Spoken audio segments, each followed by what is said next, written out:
Taib, Assalamualaikum warahmatullahi wabarakatuh. Pada pertemuan kali ini kita akan membahas tentang mansubatul asma, isim-isim yang dibaca nasab. Isim-isim yang dibaca nasab ada 15. Yang pertama, maf'ulun bih, masdar, dzaraf zaman, dzaraf makan, hal, tamyiz, mustasna, isim la, munada, maf'ul min ajli, maf'ul ma'ah, khobar kana dan saudaranya, isim inna dan saudaranya, zonna dan saudaranya. Kemudian yang terakhir tawabi. Yang pertama kita akan bahas tentang maf'ulun bih. Maf'ulun bih adalah isim yang dibaca nasab yang menjadi sasaran perbuatan yang biasa disebut dengan objek. Jadi maf'ulun bih itu adalah objek. Contohnya seperti darabtu Zaidan. Zaidan sebagai maf'ul, sebagai maf'ulun bih. Di sini berupa fi'il, fa'il dan maf'ul. Nah, objeknya yaitu Zaidan. Saya telah memukul Zaid. Maf'ulun bih ada dua macam. Yang pertama maf'ulun bih isim dhohir dan maf'ulun bih isim dhamir. Nah, maf'ulun bih isim dhohir adalah maf'ulun bih yang tampak jelas. Contohnya seperti darabtu Zaidan. Darabtu Zaidan. Di sini maf'ulun bihnya tampak jelas, yaitu berupa Zaidan. Kemudian maf'ulun bih isim dhamir. Nah, maf'ulun bih isim dhamir ini terbagi menjadi dua lagi, yaitu maf'ulun bih isim dhamir muttasil dan maf'ulun bih isim dhamir munfasil. Jadi, contohnya maf'ulun bih isim dhamir muttasil itu darabani. Darabani, yaitu darabani, ya di sini adalah isim dhamir. Isim dhamirnya sebagai maf'ulun bih. Kemudian maf'ulun bi isim dhamir munfasil, yaitu seperti iyaya, iyaka, iyahu. Iyaya di sini, ya di sini adalah isim dhamir. Isim dhamir sebagai kedudukannya sebagai maf'ulun bih. Maf'ulun bih berupa isim dhamir munfasil. Selanjutnya masdar. Masdar ialah isim yang dibaca nasab pada tafsiran tasrifan. Yang kedua adalah masdar. Masdar ialah isim yang dibaca nasab pada tasrifan fi'ilnya pada urutan ketiga, biasanya di tasrifan. Contohnya seperti daraba yadribu darban, fa'ala yaf'ulu fa'lan, daraba yadribu darban. Darban di sini adalah masdar. Seperti fa'ala yaf'ulu fa'lan, fa'lan adalah masdar. Nah, masdar ini terbagi menjadi dua. Ada masdar lafzi sama masdar maknawi. Masdar lafzi yaitu masdar yang sama dengan lafadz fi'ilnya. Contohnya qataltuhu qatlan. Qataltuhu qatlan. Qatlan di sini adalah masdar yang sama dengan fi'ilnya. Fi'ilnya berupa qatala. Di sini juga masdarnya berupa qatala. Jadi masdarnya yaitu qatlan. Kedua, ada masdar maknawi. Masdar yang sama dari segi maknanya. Contohnya jalastu qu'udan. Jalastu qu'udan. Saya telah duduk. Ya, qu'udan ini adalah duduk juga artinya. Jalasa di sini fi'ilnya yaitu artinya duduk dan qu'udan adalah juga qu'ud. Jadi qu'udan ini berupa masdar maknawi yang sama dengan artinya dari jalasa. Kemudian yang ketiga ada dzaraf zaman. Dzaraf zaman ialah isim zaman atau waktu yang dinasabkan dengan memperkirakan makna fi. Makna fi yang artinya pada, di atau di dalam gitu.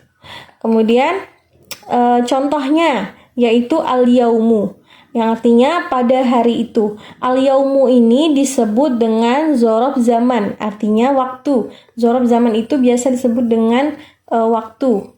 Kemudian contohnya lagi al-lailatu, artinya pada malam hari. Nah, jika ada menemukan al-yaumu atau al-lailatu, maka al-yauma ini Al-yauma, al-yauma ini disebut dengan dzaraf zaman. Selanjutnya ada dzaraf makan. Dzaraf makan adalah isim makan atau tempat yang dinasabkan dengan memperkirakan makna fi, pada atau di. Contohnya ada amama, di depan, khalafa, di belakang, qaddama, di depan, wara'a, di belakang, fauqa, di atas, tahta, di bawah. Nah, ini semua dinamakan dzaraf makan yang memperkirakan makna fi yang artinya pada atau di. Jadi bisa dimaknain amama ini artinya di depan. Itu disebutnya dengan dzaraf makan. Kemudian isim yang dibaca nasab selanjutnya ada hal. Hal ialah isim yang dibaca nasab yang memberikan keterangan fa'il atau maf'ulnya yang samar. Contohnya, Ja'a Zaidun rakiban, yang artinya Zaid telah datang dengan berkendara. Nih, Ja'a Zaidun rakiban. Zaid telah datang dengan berkendara. Rakiban di sini sebagai hal. Halnya itu dibaca nasab yang memberikan keterangan pada fa'il atau maf'ul yang sama. Jadi Za'a Zaidun. Za'a Zaidun. Zaid telah datang. Menggunakan apa? Menggunakan rakiban. Dengan apa? Dengan berkendara. Begitu.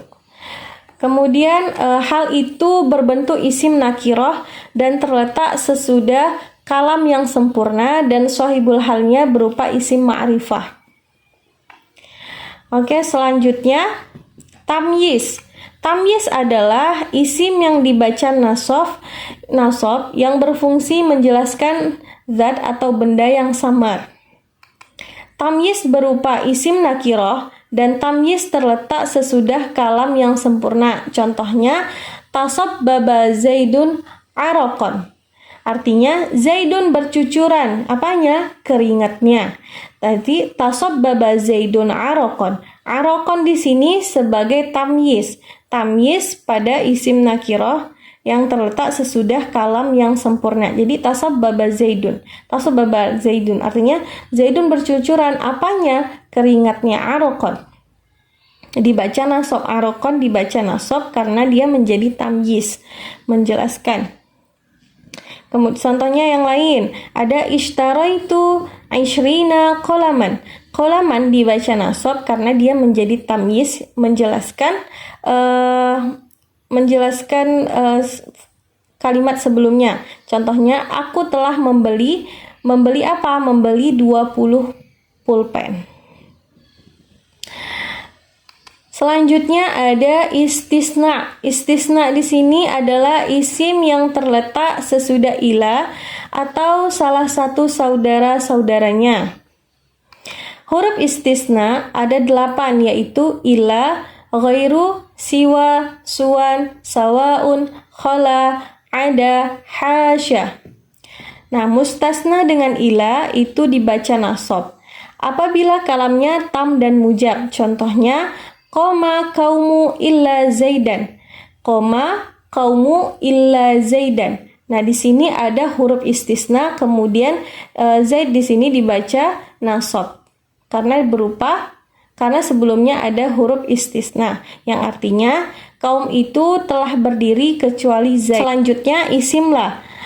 La nafi itu menasabkan pada isim nakirah dengan tanpa ditanwin dengan syarat apabila la tersebut bertemu dengan isim nakirah dan lafadz la tidak berulang-ulang. Contohnya, la rajula fid dari. La rajula fid dari. Rajula di sini dibaca nasab karena merupakan isim la yang artinya tidak seorang laki-laki pun di rumah. Nah, catatannya, apabila la tidak bertemu langsung dengan isim nakirah, maka isim nakirah wajib dibaca rafa dan la harus diulang. Contohnya, la fid dari rajulun wala imra'atun. Kemudian catatan yang kedua, apabila la diulang, maka isim nakirahnya boleh dibaca rafa dan boleh dibaca nasab. Contohnya, la rajula fid dari wala imra'atah. yang artinya tidak ada seorang laki-laki di rumah dan tidak ada pula perempuan. La rajula, apabila la-nya diulang, maka isim nakirohnya boleh dibaca rofa dan boleh dibaca nasab. Jadi la apabila dia bertemu dengan isim nakiroh sesudahnya, maka dia dibaca nasab. Selanjutnya munada. Munada itu ada 5 macam, yakni mufrad alam, nakiroh maksudah, nakiroh ghairu maksudah, mudhaf, dan sibhul mudhaf. Yang pertama, mufrad alam, nakiroh, munada mufrad alam. Adapun munada mufrad alam dimabnikan dhammah tanpa ditanwin. Nah, contohnya ya Zaidu, ya Zaidu. Nah, ini Zaidu ini adalah mufrad alam. Jadi ketika huruf munada bertemu dengan mufrad alam, itu dia pengamalannya dhammah tanpa ditanwin. Jadi ya Zaidu. Kemudian yang kedua, adapun munada nakiroh maksudah dimabnikan dhammah tanpa tanwin. Contohnya ya rajulu. Nah, rajulu ini adalah nakiroh maksudah. Nakisiro maksudah, makanya ketika ada huruf munada maka jadinya dia tidak ditanwin bertemu dengan nakiro maksudah. Contohnya ya rajulu. Kemudian adapun munada nakiro ghairu maksudah itu dibaca nasab. Contohnya ya rajulan khudh biyadi. Artinya, hai seorang laki-laki atau siapa saja, peganglah tanganku. Ya rajulan. Di sini apabila huruf munada bertemu dengan nakiro ghairu maksudah, maka dibaca nasab. Jadi ya rajulan khudh biyadi. Ya rajulan. Kemudian mudhaf. Adapun munada mudhaf itu dibaca nasab seperti ya ghulama Zaidin. Ya ghulama Zaidin. Maka ghulama di sini dibaca nasab. Kemudian adapun munada sibhul mudhaf itu dibaca nasab. Contohnya ya tali'an jabalan. Ya tali'an jabalan. Artinya hai pendaki gunung. Selanjutnya ada maf'ul min ajli. Maf'ul min ajli adalah isim yang dibaca nasab yang disebutkan untuk menjelaskan sebab-sebab terjadinya suatu perbuatan. Jadi maf'ul min ajli ini isim yang dibaca nasab yang disebutkan untuk menjelaskan sebab-sebab terjadinya suatu perbuatan. Contohnya, qoma Zaidun ijlalan li Amri. Qoma Zaidun ijlalan li Amri. Artinya Zaid berdiri karena memuliakan Ammar. Contoh yang kedua, wa qasadtuka ibtigha'a ma'rufika. Artinya saya datang kepadamu karena mengharapkan kebaikan. Tadi yang pertama contohnya qoma Zaidun ijlalan li Amrin. Zaidun berdiri karena memuliakan Ammar. Ijlalan di sini sebagai maf'ul min ajlih. Maf'ul min ajlih yang dibaca nasab untuk menjelaskan terjadinya suatu perbuatan tadi. Kenapa Zaid berdiri? Karena dia untuk menghormati. Ijlalan li Amrin, untuk menghormati. Ijlalan di sini sebagai maf'ul min ajlih. Kemudian yang contoh kedua, qasadtuka ibtigha'a ma'rufika. Saya datang kepadamu karena mengharapkan kebaikan. Ibtigha'a di sini dibaca nasab karena menjadi maf'ul min ajlih. Kemudian pembahasan selanjutnya maf'ul ma'ah.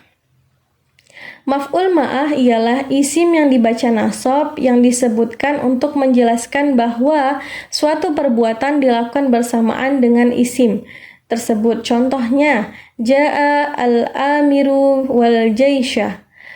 Ja'a al-amiru wal jaisha, yang artinya raja telah datang beriringan dengan prajurit. Kemudian contoh yang kedua, istawal ma'u wal khoshabah. Istawal ma'u wal khoshabata. Artinya air itu telah naik beriringan dengan pengukurnya. Nah, contoh yang pertama tadi, ja'al amiru wal jaisha. Jaisha di sini sebagai maf'ul ma'ah. Nah, maf'ul ma'ah biasanya ditandai dengan adanya waw ma'iyah. Nah, waw ma'iyah ini adanya waw ma'iyah di sini. Nah, wal jaisha dibaca nasab karena menjadi maf'ul ma'ah karena menjelaskan sesuatu perbuatan dilakukan bersamaan dengan isim tadi. Nah, kenapa raja telah datang beriringan dengan prajurit? Jadi wal jaisha. Ja'al amiru wal jaisha. Jaisha ini dibaca nasab karena menjadi maf'ul ma'ah. Selanjutnya, adapun khobar kana dan saudara-saudaranya dan isim inna dan saudara-saudaranya, maka telah diterangkan dalam bab isim-isim yang dibaca rofa tadi. Begitu juga tawabe yang telah diterangkan di sana. Jadi, kalau ingin melihat penjelasan tentang khobar kana dan saudara-saudara isim dan tawabe, maka bisa melihat video sebelumnya. Terima kasih. Wassalamualaikum warahmatullahi wabarakatuh.